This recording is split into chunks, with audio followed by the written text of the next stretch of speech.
Hello everyone. सो आज की video में हम बजट डिस्कस करने वाले हैं। बजट जो है उसको डिस्कस करने से पहले हम इसका फॉर्मुलेशन देखते हैं। सो ये जो बजट है वो आर्टिकल 112 ऑफ इंडियन कॉन्स्टिट्यूशन के आर्टिकल 112 के अंदर मेंशन है as annual financial statement. Annual financial statement के नाम से ये बजट आर्टिकल 112 के अंदर इसके बारे में दिया गया है। अब ये जो बजट है इसके तीन कंपोनेंट्स होते हैं। पहला होता है एक्सपेंडिचर, दूसरा होता है रिसीट और तीसरा होता है deficit. Expenditure, receipts and deficits, इन तीनों को मिला के ही या इन तीनों के बारे में ही बजट बनता है। अभी जो एक्सपेंडिचर है वो भी दो तरीके का होता है। एक होता है कैपिटल एक्सपेंडिचर, एक होता है रेवेन्यू एक्सपेंडिचर। अभी कैपिटल एक्सपेंडिचर क्या होता है? ये वो एक्सपेंडिचर होता है जो हम कैपिटल में को खरीदने में खर्च करते हैं, यानी कि हम कोई एसेट खरीद रहे हैं या फिर कोई इंफ्रास्ट्रक्चर में डेवलप कर रहे हैं या इंफ्रास्ट्रक्चर में जो भी एक्सपेंस हो रहा है वो सारी चीजें कैपिटल एक्सपेंडिचर के अंदर आती हैं। रेवेन्यू एक्सपेंडिचर कोई सब्सिडी देना, वेजेस देना या सैलरीज देना, वो सारी चीजें रेवेन्यू एक्सपेंडिचर के अंदर आती हैं। फिर आता है हमारा रिसीट। रिसीट जो है वो तीन पार्ट्स में डिवाइड है। एक है revenue, no debt and debt creating. Revenue receipt कौन सी होती है? वो इसमें सारी टैक्स या नॉन टैक्स सोर्स जितने भी होते हैं वो आ जाते हैं। नो डेट कौन सी होती है? जिसमें कोई डेट क्रिएट नहीं हो रही है, यानी गवर्नमेंट को वो फ्यूचर में चलकर पे नहीं करना है, यानी कि कोई डिसइन्वेस्टमेंट करना या कोई पुराना लोन रिकवर करना या कोई एसेट को बेचना, वो सारी चीजें नो डेट रिसीट में आ गई। अब डेट क्रिएटिंग रिसीट्स कौन सी होती हैं? जिसमें आपको फ्यूचर में चल के इसको पे करना होता है, वो सारी चीजें इसमें आ गई। अब डेफिसिट क्या होता है? डेफिसिट, फिस्कल डेफिसिट, ये क्या होता है? इट इज जितना एक्सपेंडिचर हम कर रहे हैं माइनस जितनी हमारे पास रिसीट आई है, वो होता है डेफिसिट। फिर आते हैं कुछ इंपॉर्टेंट फैक्ट्स के, जो कि एग्जाम के पर्सपेक्टिव से बहुत इंपॉर्टेंट है। So the first woman to present the budget, पहली वुमन कौन सी थी जिन्होंने बजट को प्रेजेंट किया था? It is Indira Gandhi. फिर आता है till 1955 budget was presented only in English. 1955 तक की ये जो बजट है वो सिर्फ इंग्लिश में प्रेजेंट किया जाता था, लेकिन अब वो इंग्लिश और हिंदी दोनों में प्रेजेंट किया जा रहा है। नेक्स्ट पॉइंट है finance minister to present budget maximum number of time. ऐसा कौन सा फाइनेंस मिनिस्टर है जिसने सबसे ज्यादा बार बजट जो है वो पार्लियामेंट में प्रेजेंट किया है? वो है मोरारजी देसाई, जिन्होंने 10 टाइम्स जो है पार्लियामेंट में बजट प्रेजेंट किया है। So these are the important facts जो कि कॉम्पिटिटिव एग्जाम्स के लिए बहुत इंपॉर्टेंट है। नाउ बजट के अंदर क्या क्या इंपॉर्टेंट पॉइंट्स हाईलाइट किए गए? बजट के अंदर बोला गया है कि जो इकोनॉमिक ग्रोथ है वो करंट ईयर की कितनी एस्टिमेट की जा रही है? करंट ईयर की इकोनॉमिक ग्रोथ जो है वो 9.2% एस्टिमेट की जा रही है।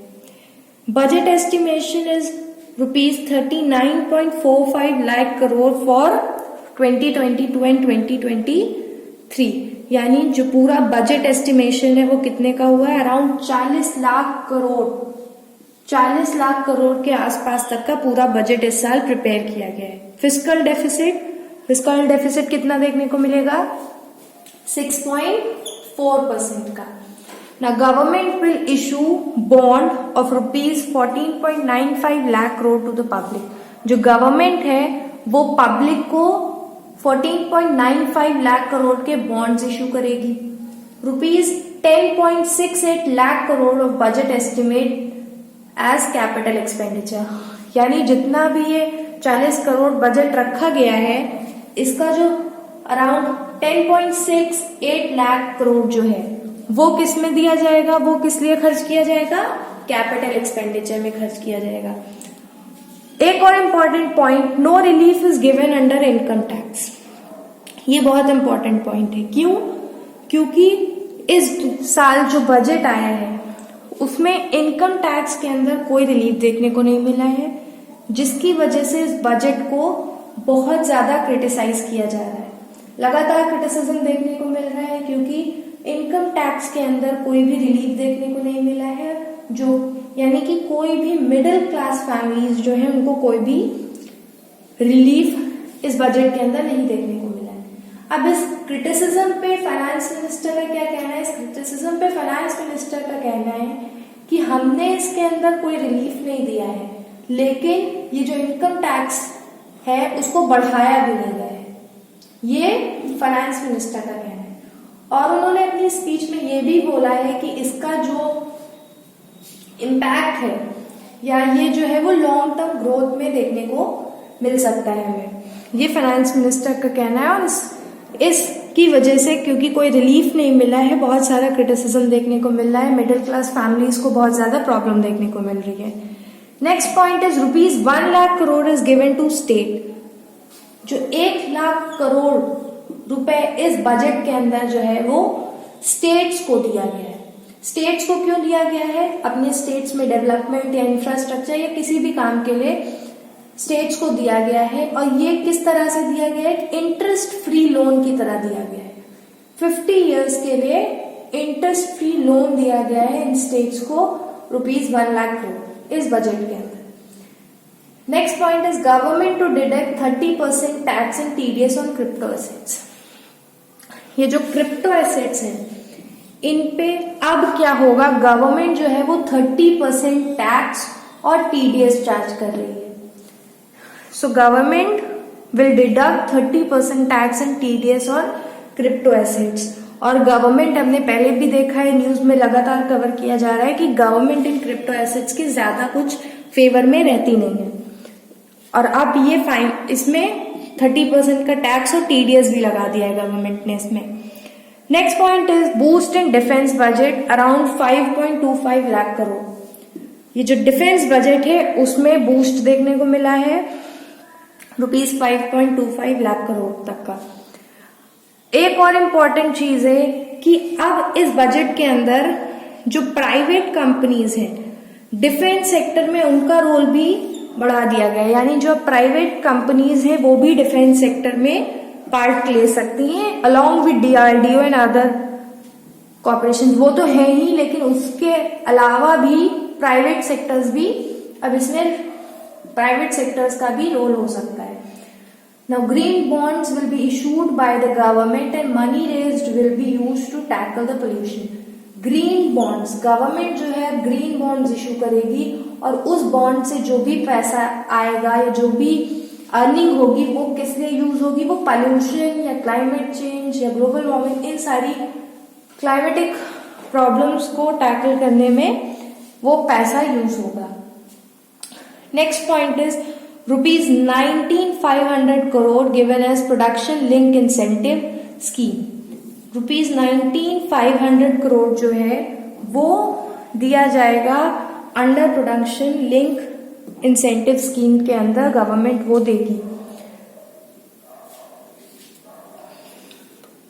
सो इसमें हमने देखा कि गवर्नमेंट जो है इकोनॉमिक ग्रोथ 9.2% की देखने को मिलेगी। बजट जो है वो पूरा 40 लाख करोड़ के आसपास का बना है। गवर्नमेंट जो है वो बॉन्ड्स इशू करेगी। बजट में से ये जो 10.68 लाख करोड़ है वो कैपिटल एक्सपेंडिचर की तरह को दिया गया है। और कोई भी रिलीफ जो है वो इनकम टैक्स के अंदर कोई भी रिलीफ नहीं मिला है। और ₹1 लाख करोड़ जो है वो स्टेट्स को दे रही है। ग्रीन बॉन्ड्स इशू करेगी और ₹19,500 करोड़ रुपीस जो है वो प्रोडक्शन लिंक इंसेंटिव स्कीम के अंडर एलोकेट किया गया है। नाउ अब इस बजट में एग्रीकल्चर सेक्टर और एनवायरनमेंट के लिए क्या क्या चीजें? सो केन बेतवा लिंकिंग प्रोजेक्ट जिसको एलोकेट किया गया है ₹44,605 करोड़। अब ये केन बेतवा लिंकिंग प्रोजेक्ट क्या है? सो ये प्रोजेक्ट जो है वो 2 रिवर्स केन और बेतवा रिवर जो कि यमुना की ट्रिब्यूटरीज है उनको लिंक करने की बात करता है थ्रू अ कैनाल, जो कि अराउंड 9 लाख फार्मर्स को बेनिफिट देगा। सो ये वही केन बेतवा लिंकिंग प्रोजेक्ट है इन दोनों रिवर्स को लिंक करता है, इसको ₹44,605 करोड़ रुपीज एलोकेट किए गए हैं इस बजट के अंदर। और क्या कहा गया है, बॉर्डर विलेजेस को डेवलप करने की बात की गई है। बॉर्डर विलेजेस क्या होते हैं, अब ये जो बॉर्डर विलेजेस हैं, तो जो हमारा बॉर्डर है उसके आसपास के एरिया में हम विलेजेस डेवलप करेंगे, जिससे क्या होगा, हमारी जो कनेक्टिविटी है इन बॉर्डर्स के साथ वो बढ़ेगी। सो ये कनेक्टिविटी में हेल्प करेंगे। नेक्स्ट क्या कहा गया है, post office developed and the core banking system. अब हम इन पोस्ट ऑफिस को डेवलप करने की बात की गई है, किसके अंदर, कोर बैंकिंग सिस्टम। इस कोर बैंकिंग सिस्टम के अंदर इन पोस्ट ऑफिस को डेवलप करेंगे। फिर आता है पर्वतमाला प्रोजेक्ट। व्हाट इज दिस पर्वतमाला प्रोजेक्ट, ये नाम से ही बता रहे, पर्वतमाला प्रोजेक्ट यानी कि माउंटेन्स। हम माउंटेन्स में रोपवेज लगाएंगे और इसके 8 प्रोजेक्ट्स हम माउंटेन्स में लगाने वाले हैं, जिसके अंदर जो इस बजट के अंदर बताया गया है अंडर पर्वतमाला प्रोजेक्ट, जिसमें हम रोपवेज को डेवलप करने वाले हैं। और क्या है, gift city established in Gujarat. हम गुजरात को एक गिफ्ट सिटी, गुजरात के अंदर एक गिफ्ट सिटी एस्टैब्लिश करने वाले हैं। फिर ये जो टेक्सटाइल सेक्टर है हमारा, उसको ₹12,382 करोड़ रुपीज एलोकेट किए गए हैं। और बहुत सारे funds and assistant given to other countries. बहुत सारे फंड्स जो है इंडिया, या असिस्टेंस जो है इंडिया लगातार दूसरी कंट्रीज को देती रहती है, हेल्प करती रहती है, वही इस फंड्स एंड असिस्टेंस उसी बारे में बात हुई है। जैसे कि बहुत सारी कंट्रीज को हेल्प करती है, अफगानिस्तान हो गया, म्यांमार हो गया, भूटान हो गया, मॉरिशस हो गया, मंगोलिया हो गया, बांग्लादेश, नेपाल। इंडिया आजकल बहुत ज्यादा अफगानिस्तान की हेल्प कर रही है। सो ये सारी उसी के से रिलेटेड फंड्स और असिस्टेंस इस बजट के अंदर दिया गया है। फिर आता है हेल्थ केयर सेक्टर। अब ये जो हेल्थ केयर सेक्टर है, it is given allocated ₹83,000 crore. फिर रेलवे सेक्टर को ₹1.37 लाख करोड़ रुपीज एलोकेट किए गए हैं।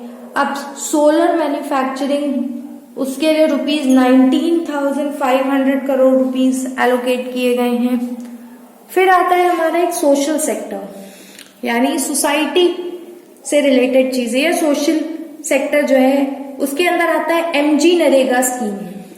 अब ये MG नरेगा स्कीम क्या है, जिसमें अनस्किल्ड लेबर्स को 100 day minimum 100 day guaranteed work मिलता है।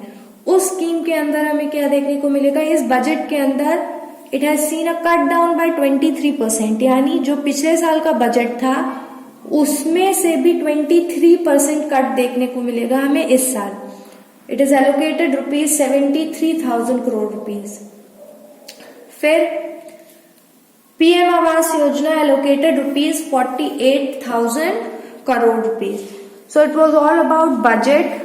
एग्रीकल्चर सेक्टर को कितना मिला है, बॉर्डर विलेजेस डेवलप करने के लिए, गिफ्ट सिटी बनाने के लिए, और बहुत सारी चीजें, हेल्थ सेक्टर को, रेलवेज, ये सारी चीजें इस बजट के अंदर कवर की गई हैं।